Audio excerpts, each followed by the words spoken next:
इस कार्यक्रम के पुण्यार्चक हैं स्वर्गीय डॉक्टर VM सिंघई एवं श्रीमती मीरा देवी सिंघई, श्री मुकेश सिंघई, श्रीमती रश्मि सिंघई, वैभव सिंघई एवं समस्त डॉक्टर VM सिंघई परिवार, Mandsaur, Madhya Pradesh. Firm Vaibhav builders and developers, Vijay real estates, Vaibhav construction, Paras builders and developers. विद्या गुरु वंदनम। आचार्य भगवान जत के समक्ष दीप प्रज्वलित करके सभा को ज्योत्सना प्रदान करने का सौभाग्य प्राप्त कर रहे हैं श्रीमान अरुण जी कवि रांची से, गुणायतन ट्रस्टी श्रीमान संजय जी जैन कामपुरा दिल्ली से एवं श्रीमती हेमा जी गुड़गांव दीप प्रज्वलित करके सभा को ज्योत्सना प्रदान कर रही हैं। आपकी तालियां बजें। रुचे दीप्ति करम शुभ दीपकम सकल लोक सुखा करम उज्ज्वलम तिमिर जाल हरम प्रकरम सदा किल धरामि सुमंगल कम मुदा ओम भीम अज्ञानतिहरम दीपकम प्रज्वलमति स्वाहा। और आए गुरुदेव के चरणों कर कमलों में जिनवाणी अर्पित करके अपने जीवन की 11वां क्रम क्षय करने का सौभाग्य प्राप्त करें। आज के पुण्यार्जक त्रय श्रीमान संजय जी कामपुरा दिल्ली, श्रीमान अरुण कुमार जी जैन रांची, श्रीमती हेमा जी जैन गुड़गांव, ये आए और अपने मस्तक में जिनवाणी सजाएं। गुरुदेव कर कलमों अर्पित करके जीवन को धन्य करें। जिनवाणी जग मैया जन्म दुख मेट दो, जन्म दुख मेट दो, मरण दुख मेट दो। जिनवाणी जग मैया जन्म दुख मेट दो। गुरुदेव की पाद प्रक्षण करके अपने जीवन के संचित पापों को क्षय करने का सौभाग्य प्राप्त किया है आज की पुण्यार्चकों ने। श्रीमान भूषण जी जैन, अमित जी जैन दिल्ली से आए। गुरुदेव के चरणों की अभिवंदना करें, सिर पर प्रति करके आशीर्वाद प्राप्त करें और पद प्रक्षण करके जीवन को धन्य करें। आइए भूषण जी, अमित जी जैन दिल्ली से।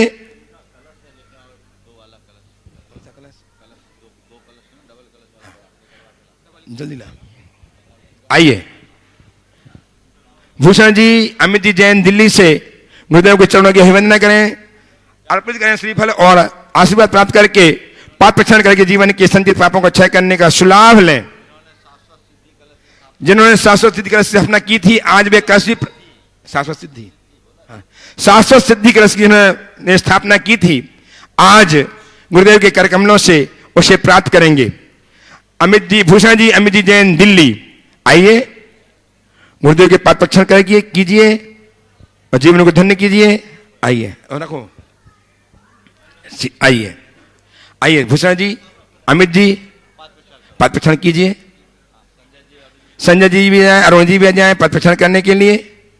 तेरे चरणों की धूल बाबा चंदन गुलाल बने, जिसने भी लगाई मस्तक उसे की तकदीर बने। तेरे चरणों की धूल बाबा चंदन गुलाल बने। और नित्य प्रति गुरुदेव की कल्पना को साकार कर रहे भव्यजन जो गुणायतन में अपना अंश समर्पित करके जीवन को धन्य कर रहे हैं, उनके नाम में उच्चार रहा हूं, आप तालियां बजा करके अभिनंदन कीजिए। गुणायतन से संस्थापक सदस्य के रूप में संबद्ध हुए हैं श्रीमान मीना लाल जी, ललित कुमार जी, तारा देवी जैन, पंकज जी, अंजलि जी, मनीष जी, वैशाली जी, राजनंदी जी, विश्वा जी, पाक्षिक जयांश जी सूरत से। बहुत बहुत साधुवाद, आपकी तालियां लगातार बजे।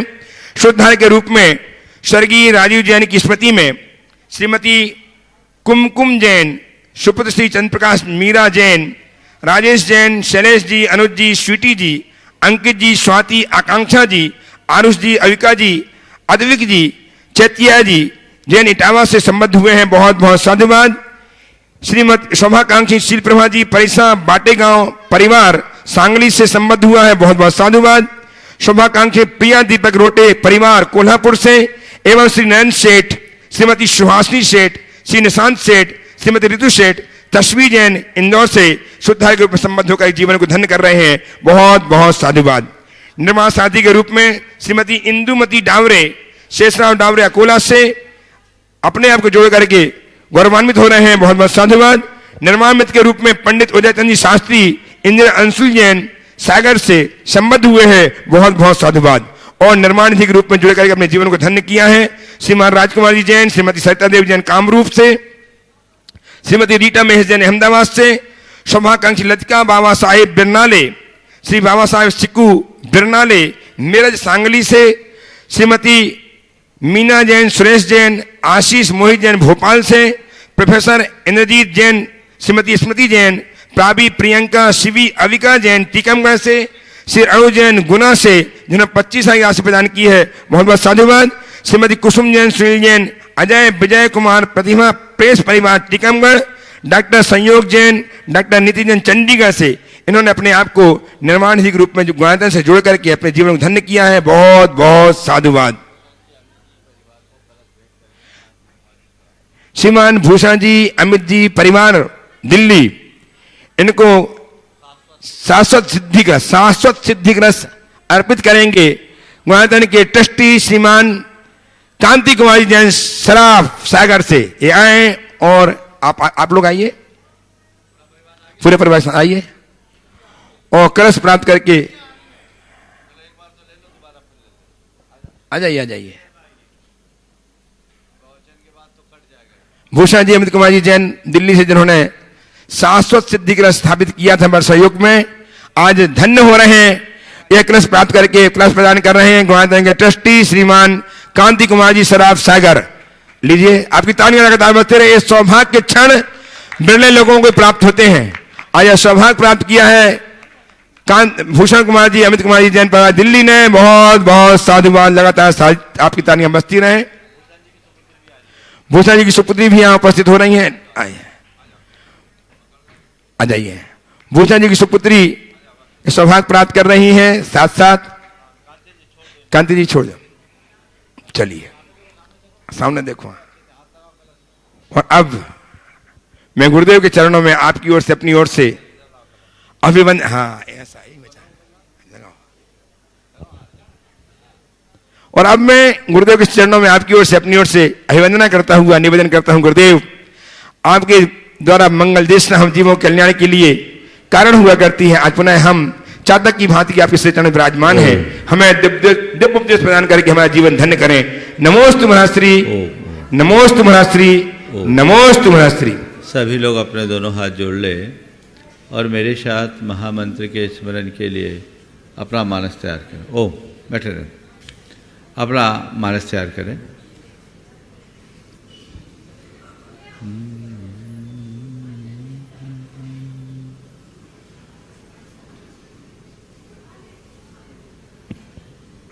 नमो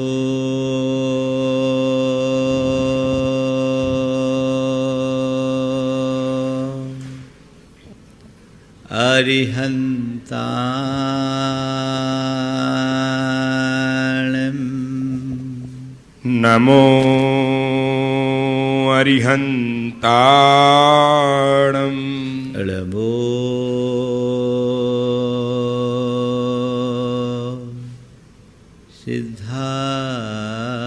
सिद्धाणं, नमो सिद्धाणं, नमो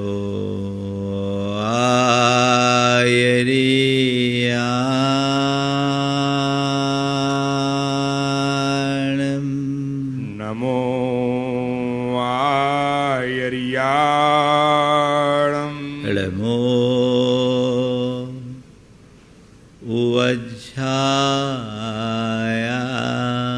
वज्झायाणं, नमो वज्झायाणं, नमो लोये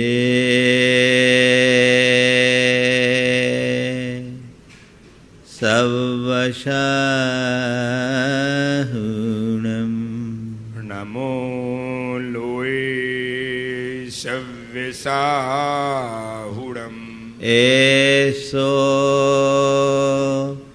पंचिणमुयारो,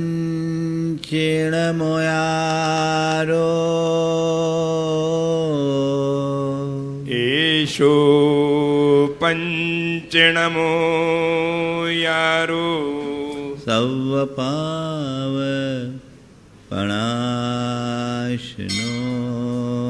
सव्यपावपणाशनो, पणाशिनो मंगलाळं च सवेशिं मंगलाणं च सब्बेशिं पढ़मं हो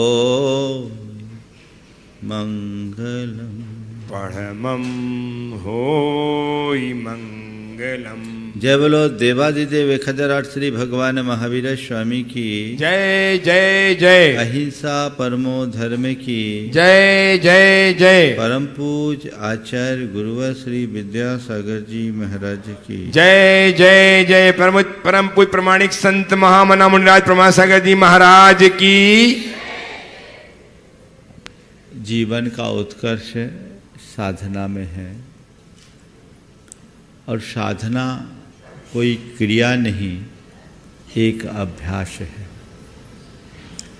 ऐसा अभ्यास जो हमारे चित्त और चेतना को संतुलित करे और रूपांतरित करे। हम देखते हैं कुम्हार मिट्टी से मंगल कलश बनाता है। मिट्टी को एक लौंधे का रूप देता है, लौंधे को चाक पर रखता है और उसे हाथों के माध्यम से आकार देना शुरू करता है। धीरे धीरे वो मिट्टी आकार पाती है, उससे घट निर्मित होता है, कलश बनता है। उसके बाद उसे अवे की आंच में तपना पड़ता है। वो माटी तपती है, तब कहीं जाकर घट या कलश का रूप धर पाती है। बस इसी का नाम है साधना। मिट्टी को मंगल कलश का रूप प्रदान करना ही साधना है और उसका परिणाम कल तक जो पानी उस मिट्टी को गला करके बहा ले जाता था, जो पानी उस मिट्टी को बहा देता था, गला देता था, साधना से संपन्न हो जाने के बाद वह मिट्टी उस पानी को अपने में समाने की सामर्थ्य विकसित कर लेती है। पानी मिट्टी को बहा कर ले जाता है तो घड़ा पानी को अपने में समा लेता है। जिसे पानी बहा रहा है वह भी मिट्टी है और जिसमें पानी समा रहा है वह भी मिट्टी है। जिसे पानी बहा रहा है वह भी मिट्टी है, जिसमें पानी समा रहा है वह भी मिट्टी है। बस यह अंतर है। तो साधना और साधना के अभाव का मनुष्य जितना अधिक साधना संपन्न होता है उसका जीवन उतना अधिक समर्थ होता है। साधना से हमारे जीवन का गुणात्मक विकास होता है। साधना से हमारी आत्मा की पात्रता उद्घाटित होती है और साधना से ही सिद्धि की उपलब्धि होती है। धर्म के संबंध में मैं आप सबसे केवल इतना कहूँगा, धर्म कोई क्रिया नहीं, एक साधना है। धर्म को क्रिया के रूप में अपनाने वाले लोगों की तो बहुलता है, लेकिन धर्म को एक साधना के रूप में अंगीकार करने वाले लोग विरल होते हैं। हम धर्म को साधना के रूप में अंगीकार करें, वो साधना जो हमें अपने अंदर से परिवर्तित कर दे, हमें भीतर से रूपांतरित कर दे। तो साधना के लिए क्या करना होगा? अपने आप को तपाना होगा, अपने आप को खपाना होगा, अपने आप को गलाना होगा। मिट्टी से घड़ा बनता है। कब? कोई भी मिट्टी को घड़ा का रूप दे दो? नहीं। उस मिट्टी को पहले भिगोया जाता है, गलाया जाता है, और जब कुम्हार मिट्टी को गलाता है पांवों से रौंदता भी है, तब वो भीतर से भींगती है, फूलती है, उसमें लौंधे का रूप बनता है। और फिर कुम्हार चाक पर घुमाता है, चक्कर खाता है, लेकिन फिर भी समर्पित रहती है। और फिर कलश का रूप पूरी प्रक्रिया तक पहुंचने में उसे कई प्रकार के प्रहारों को झेलना पड़ता है, और अंत में अग्नि परीक्षा देनी होती है। अवे के आंच में पकना पड़ता है, तपना पड़ता है, तब कहीं मिट्टी मंगल कलश का रूप धर पाती है। ऐसे ही जीवन विकास के क्रम में जो पूरी तरह से अपने आप को अर्पित करते हुए साधना के मार्ग को अंगीकार करता है और जीवन में जो कुछ भी घटित होते जाए उसे सहज रूप से स्वीकार करता है, सच्चे अर्थों में उसके ही जीवन का उद्धार होता है। अभी प्रसंग मुनि धर्म का चल रहा है। मुनि मुद्रा साधना की मुद्रा है, अपनी चेतना को पूरी तरह परिष्कृत करने का आधार है और सारा जीवन प्रखरता और प्रताप के साथ जीने का मार्ग है। जीवन सबको मिला है, जीवन सभी जीते हैं, लेकिन एक साधारण प्राणी के जीवन में और एक संत के जीवन में, संतों में भी मुनि के जीवन में एक बुनियादी फर्क होता है। आप लोग जीवन जीते हैं और मुनिजन जीवन का रस निचोड़ते हैं, रस लेते हैं। जीवन जीना अलग बात और जीवन का रस पाना अलग बात है। जीवन जिए, रस पाए, रस निचोड़ करके उसका आनंद ले, वो हम कैसे करें? जीवन का रस अपने अंदर कैसे आए? आज हम मुनि लोग हैं, हम हर पल अपने जीवन के प्रति जागरूक रहते हैं और जीवन का आनंद लेते हैं। आप लोग पता नहीं किसे एंजॉय मानते हैं और उस एंजॉयमेंट के लिए न जाने कितने प्रकार के साधनों का आलंबन लेते हैं, पर मुझे पता है थोड़ी देर पहले एंजॉय है और उसके बाद स्ट्रेस, यही चलता है ना। इधर एंजॉय, इधर स्ट्रेस, सब जॉय खत्म हो जाता है, पता ही नहीं लगता अभी जॉय के बाद हाय कब हो जाए। इधर जॉय इधर हाय, इसका कोई पता नहीं। लेकिन मैं अपनी बात कह सकता हूं, मैं अपने जीवन के एक एक पल का एंजॉय करता हूं, एक एक क्षण का एंजॉय करता हूं, हर पल अपनी मस्ती में जीता हूं। और संत है ही वही जो हर पल अपने मस्ती का आनंद ले। कैसे? आप भी कर सकते हैं और बहुतेरे लोग मेरे संपर्क में ऐसे भी हैं जो अपने जीवन को बहुत मस्ती से जीते हैं। जीने का अपना अपना नज़रिया है, उस नज़रिए के अनुसार जो जैसा जीवन जीता उसका सारा जीवन वैसा हो जाता है। हमें चाहिए कि हम जीवन के मूल को पहचाने, जीवन के मर्म को पहचाने और जीवन की मस्ती का रस ले सके। मुनि राजों को ये स्थान क्यों मिला? आपने कभी सोचा? आप लोग मुनि जनों को पूजते हो कि नहीं पूजते हो?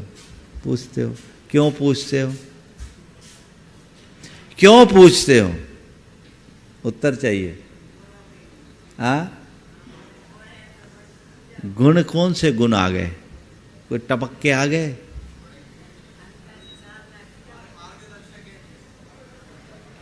ये कह रहे हैं गुण है, ये कह रहे हैं मार्गदर्शक है, आत्मोन्मुखी है। ये सब कारण आप बता रहे हैं। और भी कुछ बताएंगे?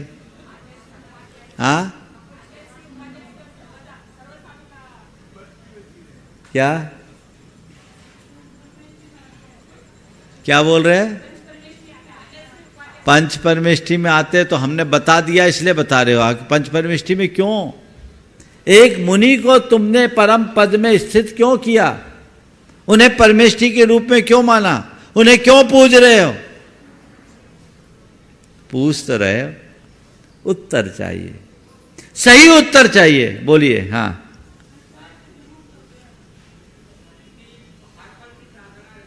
हाँ, हर पल की साधना रहती है। बहुत कुछ निकट गए, क्योंकि मुनि का नाम है साधु, और साधु कौन है? जो साधना करे सो साधु। हम में साधना है, हम साधक हैं, इसलिए आप हम सबकी वंदना करते हो, हम सबकी पूजा करते हो। साधु की पूजा उसके रूप के कारण नहीं, उसके कुल के कारण नहीं, उसके शरीर के कारण नहीं, उसके अंदर की साधना के कारण होती है। एक साधारण जन और एक संत साधु जन में यही अंतर है। साधारण जन अपना जीवन यापन करते हैं और साधक जन अपने जीवन में साधना करते हैं। तुम जीवन का निर्वाह करते हो, हम जीवन का निर्माण करते हैं। अंतर यही है। निर्वाह को निर्माण की दिशा में बदला जा सकता है। कब? जब साधना से जुड़ जाओ तब। मैंने पहला वाक्य कहा था, साधना एक अभ्यास है। आप भी साधक बन सकते हो, आप भी साधक बन सकते हो। साधु बनोगे तब बनोगे, लेकिन अभी भी एक गृहस्थ अवस्था में भी साधक बन सकते हो। आज मैं बात कर रहा हूं साधु जीवन की साधना के रहस्य को खोलते हुए। आप सबके जीवन में साधना कैसे आए? आचार्य कुंद कहते हैं, जे 22 परिश सहंति सत्ति सये ही संजुत्ता, ते होंति बंदनिया सुरासुर मानुषे लोए।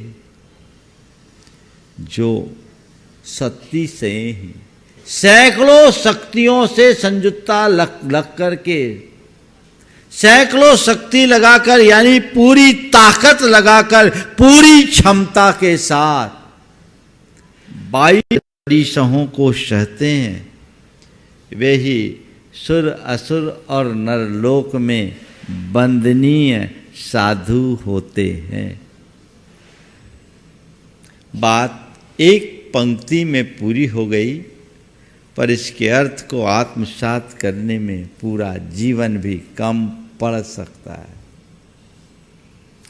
जो 22 परिशहों को शक्ति से ही संयुक्ता सहंती, पूरी शक्ति और सामर्थ्य के साथ सहते हैं, वे वंदनीय होते हैं। तो आज बात कर रहा हूं साधना की। साधना का पहला रूप सहना। क्या करना? सहना। सहो, जितना सहोगे उतना समर्थ बनोगे। आप मुनि जनों की चरणों में आते हैं, आपको दिखता है मुनि महाराज क्या सहते हैं? हाँ? सहते दिखते हैं? हाँ? कई बार आप लोग बोलते कितना कष्ट सहते हैं। एक बार की बात, मैं बहुत सर्दी थी, बिहार कर रहा था, और बिल्कुल घना कोहरा, कई दिनों से धूप निकली नहीं, उत्तर प्रदेश की बात है, और कड़कड़ाती ठंड, टेम्परेचर दिन का 6, और उसमें बिहार हुआ। 6 टेम्परेचर में बिहार अपने स्थान पर पहुँचे, और जिस स्थान पर पहुँचे वहाँ कोई कक्ष नहीं, दालान में रहना, कक्ष ही नहीं था। हुआ ये था कि जहाँ उन लोगों ने स्थान निर्धारित किया था वहाँ एक गधा मर गया था। चर्या होनी थी, अटेंडम मालूम पड़ा। अब उस समय उस स्थान को बदला, उससे 4 किलोमीटर और आगे एक दूसरा स्थान मिला। स्थान के नाम पर एक स्कूल था। स्कूल क्या था? दलन था। वहाँ रुके। अब ठीक है भैया, जो है सो है, स्वीकार करो। हम बैठे थे, सर्दी कड़ाके की थी, कुछ लोग आपस में बात कर रहे थे।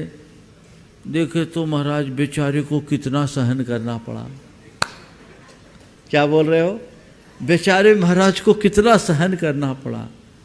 मैंने ये शब्द सुना, हमने कहा भाई साहब थोड़ी सी कृपा कर दो, थोड़ी सी कृपा कर दो, हमें बेचारा कहने की चूक मत करो। चारा तो हमारे पास था पर हमने उसे स्वीकार नहीं किया। अगर मैं चाहूं तो आप मेरे लिए 100 साधन उपस्थित कर सकते हैं, बेचारा वो नहीं जिसके पास कोई साधन नहीं, बेचारा वो नहीं जिसके पास कोई साधन नहीं, बेचारा तो वो है जिसके पास पर्याप्त साधन होने के बाद भी और साधन की चाह है। ऊपर से लदे हो फिर भी कांप रहे हो कि और कुछ सुविधा हो जाए तो। मैं कहना क्या चाह रहा हूं, कष्ट कष्ट तभी प्रतीत होते हैं जब तक हम उन्हें स्वीकार नहीं कर पाते। 4 बातें आज आप सबसे कहूंगा। सहो, सहना, स्वीकार करना, सत्कार करना। सहन करना, स्वीकार करना, सत्कार करना और प्रतिकार करना। सहन, स्वीकार, सत्कार, प्रतिकार।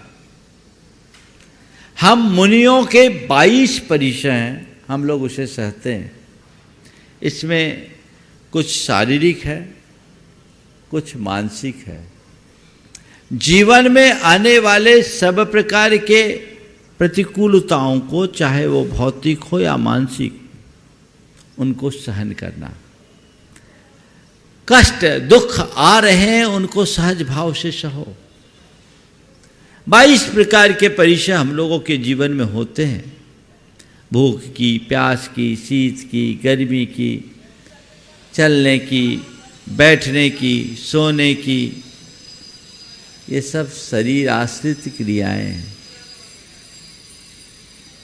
कुछ मानसिक होती है जो हमारे मनोविकारों से जुड़ी हुई है। ये पूरे 22 परिचयों की व्याख्या मैं नहीं करूंगा तो मुझे कई दिन लगेंगे। आप सबको ज्ञात है, यथा प्रसंग आप सुनते भी रहते हो। पर इन 22 परिचयों को मुनिजन सहते हैं। क्यों सहते हैं? हमारे यहां भगवान ने आदेश दिया, मार्गाच्यवन निर्जरार्थम परिशोडभ्या परिसहा। अपने मार्ग से च्युत न होने के लिए और कर्मों की निर्जरा करने के लिए तुम्हें परिसह सहना चाहिए। परिसहों को सहोगे तभी आगे बढ़ोगे। जो व्यक्ति रास्ते के बाधाओं से विचलित हो जाता है वो मंजिल तक नहीं पहुंच पाता। ये बाधाएं तुम्हारे रास्ते के अवरोध हैं, तुम्हें इन्हें पार करते हुए मंजिल तक पहुंचना है। लक्ष्य को देखो। ये सब तो छोटे मोटे व्यवधान हैं, इनसे प्रभावित होगे तो यहीं अटक जाओगे। जिसके हृदय में तत्व ज्ञान होता है वो अपने भाव को विशुद्ध और निर्मल बनाते हुए अपना कल्याण कर ही लेता है। तो मुनिराज 22 परिचयों को सहते हैं, इसलिए वो वंदनीय होते हैं। वो उनके जीवन की साधना फलीभूत होती है। आप लोगों से मैं कहूँगा, अपने जीवन का उत्कर्ष करना चाहते हो तो सहो। पहली बात सहो, कहो मत। आप लोग कहते हो, सहते कम हो। जीवन में जो भी हो, शारीरिक मानसिक परिस्थितियां आए, उसको सहो, ये स्वीकार करके, ये मान करके कि मेरे जीवन में जो भी घट रहा है ये कर्मजन्य संयोग है। कर्मजन्य संयोग है और इसमें इसे सहने में ही मेरे जीवन की सार्थकता है। मेरे पास कोई उपाय भी नहीं है। मैं आपसे एक सवाल करता हूं, आप 3 दिन से भूखे हो, कहीं कोई व्यवस्था नहीं, बियावान इलाके में हैं और वहां आपको खाने के लिए खिचड़ी मिली है, वो भी थोड़ी सी और नीचे से जली भी। आप क्या करोगे? खाओगे कि भूखे रहना पसंद करोगे? हाँ, माता जी बोल रही प्रेम से स्वीकार लेंगे। स्वीकार कर लोगे? करोगे?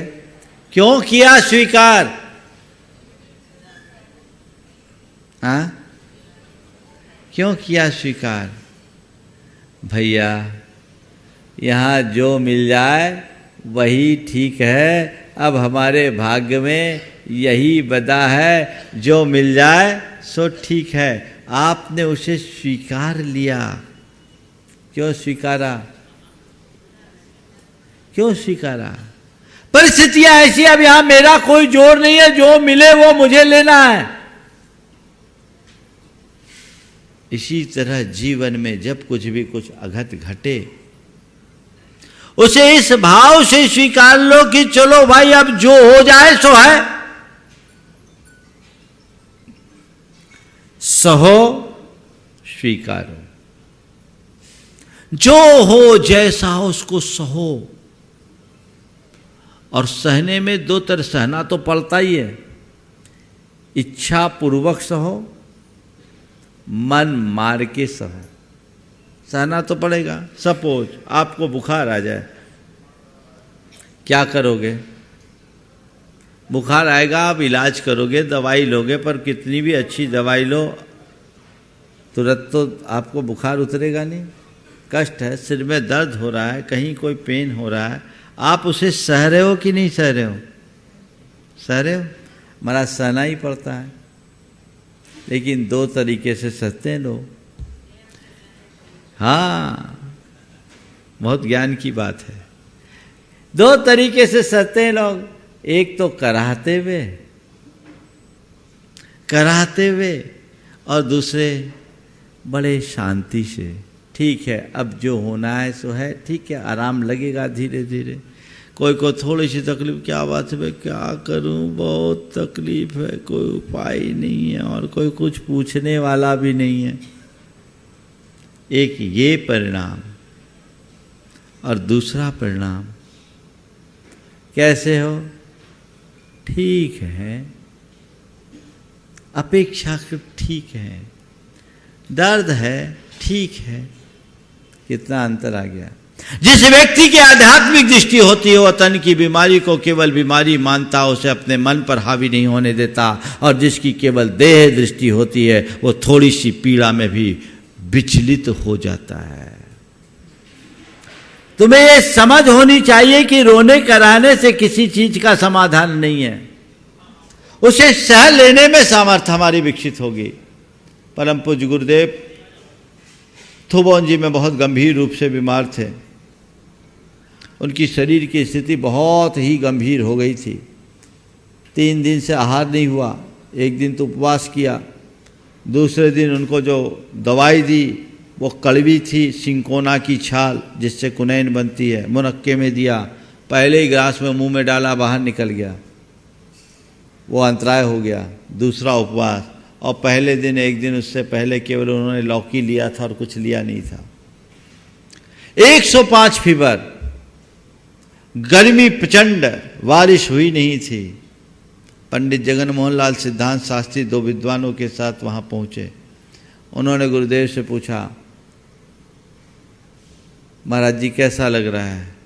गुरुदेव ने अत्यंत सहज, उस 105 ज्वर में भी हल्की सी मुस्कान बिखेरते हुए कहा, औदैहिक भाव है, जान रहा हूं और देख रहा हूं। औदैहिक भाव है, जान रहा हूं, देख रहा हूं, यानी कर्म का उदय आया है, उसे सहज भाव से देख रहा हूं। ये है सहना, ये है स्वीकार करना कि ऐसी प्रचंड परिस्थिति में भी उसका आनंद लेना, विचलित नहीं होना। सहो और स्वीकारो।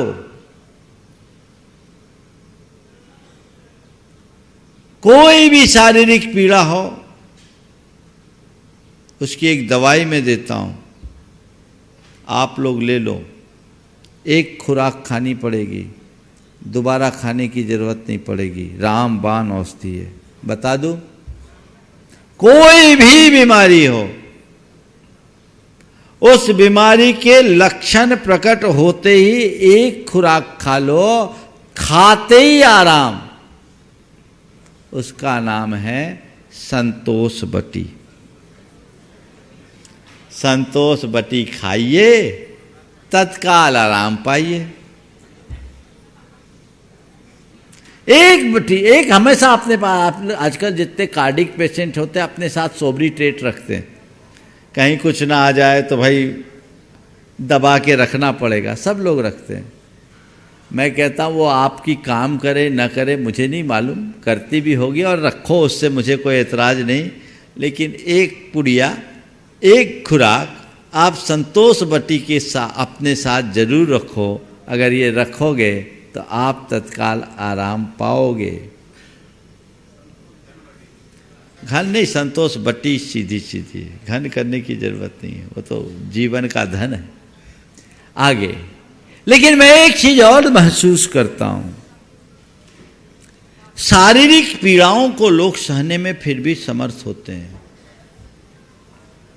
पर मानसिक स्ट्रेस को लोग सह नहीं पाते।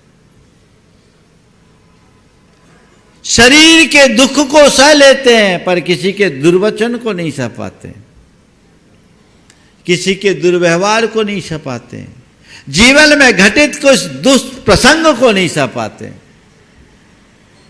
दुख, दुर्वचन, दुर्व्यवहार और दुष्प्रसंग सबको सहना है।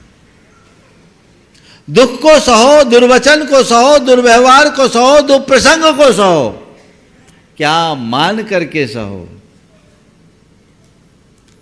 ये सब मेरे आत्मा से पृथक है, इनका मेरी आत्मा से कोई संबंध नहीं है। ये मुझसे भिन्न है, पर द्रव्य है और कर्मजन्य संयोग से उत्पन्न है, कर्म निमित्तक है। बस इतनी सी समझ आ जाए तो जीवन निहाल हो जाए। लेकिन वहीं लोग कम ध्यान दे पाते हैं, चीजों को पकड़ करके बैठ जाते हैं। हम जब ब्रह्मचारी थे, आहार जी की बात है, एक बार एक साथी ने हमारे किसी साथी को कुछ बोल दिया, वो उसको चुप गया और ऐसा बोला जो उसे नहीं बोलना चाहिए। और हमें कभी भी दूसरों को संतप्त करने वाले वचनों का प्रयोग नहीं करना चाहिए। बोल दिया। अब गुरुदेव तो गुरुदेव है, वो चला गया बिल्कुल दुखी होकर गुरु चरणों में। और उस समय हम लोगों को द्रव्य संग्रह पढ़ा रहे थे। गुरुदेव द्रव्य संग्रह पढ़ा रहे थे तो ज्ञान देने की उनकी अपनी कला है। बोले कल क्या पढ़ा था? बोले पुद्गल की पर्याय पढ़ी थी। बोले क्या है गाथा? बोले सद्दो बंदो सुमो थूलो संथान भेद समझाया, उज्जो दादव सैया पुगल दब्बस पच जाया। बोले क्या है? क्या बोला उसने? शब्द बोला, ऐसे शब्द बोले। शब्द क्या है? बोले पुद्गल की पर्याय। बोले पकड़ क्यों रहे हो? शब्द क्या है? पुद्गल की पर्याय। पकड़ क्यों रहे हो? उसे छोड़ो, झटक दो। बस